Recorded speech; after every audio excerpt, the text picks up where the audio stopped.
ელიტები საქართველოში აი ყველაზე საინტერესოა ხოლმე რომ აი საშუალო კლასის ესეთი ქარცეცხლში გატარება და კრიტიკა რო არის ერთი მთავარი ამოცანა და მეორე მხრივ ელიტების ანალიზი. ქართული ელიტების, პოლიტიკური ელიტების და ბიზნეს ელიტების ანალიზი.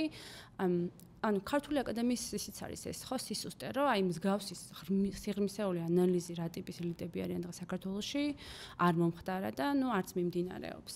და ეს ძალიან მნიშვნელოვანი კითხვა არის ხო?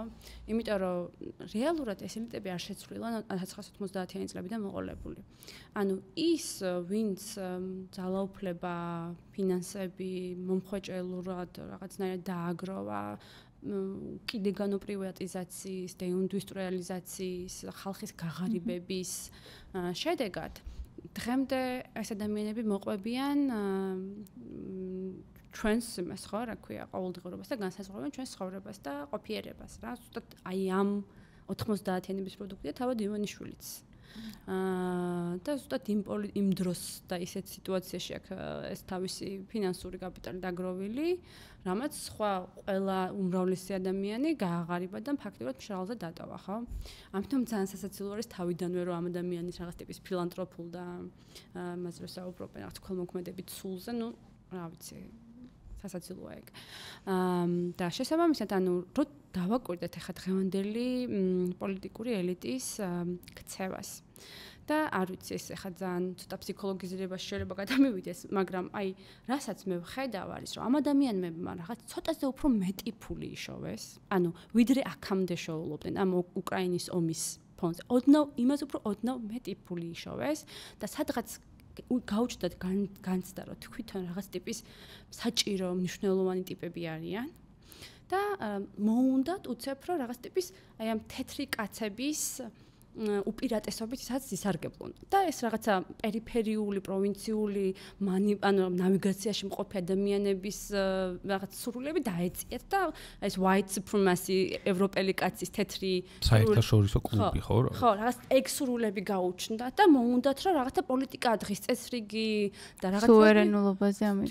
თვითონ ხო და ამიტომ გამოტრიალდნენ ევროპიდან და გაიხედეს აღმოსავლეთით თვითონ, ხო? აი და გონიათ რომ ხა იქ დაალაგებენ რა, იქ იქნებიან უფრო თეთრები, ვიდრე დანარჩენი სხვა მეზობლები არიან და 2 წუთში რო ჩაისვავს ალიევი ჯიბეში მთელს ქართულ ოცნებას.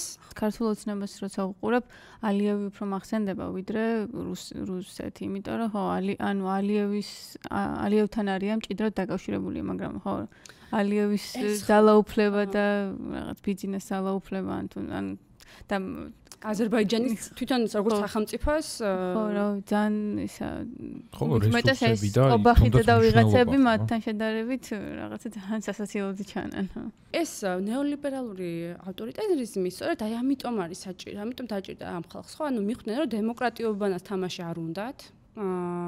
უნდათ ნეოლიბერალიზმი, თავისუფალი ბაზარი, ფინანსების მიმოქცევა, რეგულაციების ნაკლებობა და ნაკლები ანუ აქ ნეოლიბერალიზმი უნდა გავიგოთ, როგორც ნაკლები welfare, ანუ სოციალური სახელმწიფო, ხო? აი ამ კონტექსტში ნეოლიბერალიზმი ამას ნიშნავს, რომ ნაკლები ვალდებულებები და სოციალური მზრუნველობა სახელმწიფოს მხრიდან ადამიანების მიმართ. და პატარა სახელმწიფო, პატარა ინსტიტუციური რგოლები და ესე შემდეგ. აი ეს არის ის ნეოლიბერალიზმი, რომელიც ძალიან გემრიელად თურმე ერგება ავტოკრატულ რეჟიმს, ხო? და სულ არ ჭირდება მას დემოკრატიულობანას თამაში. ეს ძალიან კარგად გააცნობიერა ქართული ოცნების ლიდერშიპმა.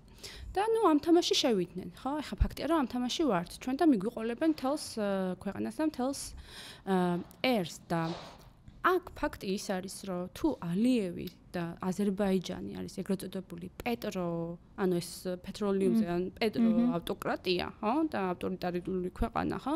საქართველოს მოუნდა ამ რუსეთის ფულზე მოხტომა და ბიზნეს ივანიშვილს ეკნოსვა აქ ხო მას ის რითია მაგარი რომ მას ეს სად ძელეცია რა სად იშოვება მეტი ფული და როგორ იშოვება ეგ შეუძლია იყნოსოს და ნუ იყნოსა ეხა ალბათ რა და გადაწყვიტა რომ ესეთი მანიპულირებებში შეგვიყვანოს მთელი ქვეყანა რაც ანუ კატასტროფულია ხო ანუ ძალიან ცუდად დამთავრდება ეს ამბავი იმიტომ რომ თუ მაგალითად საბჭოთა კავშირის დროს ქართველებს რაღაც ტიპის ეგზოტიკურობით გახქონდათ თავი, ხო? და იქ რაღაც ტიპის პატრონაჟული ქსელები არსებობდა, კრემლში იჯდნენ ვიღაც ქართველები, რომლებიც რაღაც ტიპის პატრონაჟს უწევდა საქართველოს.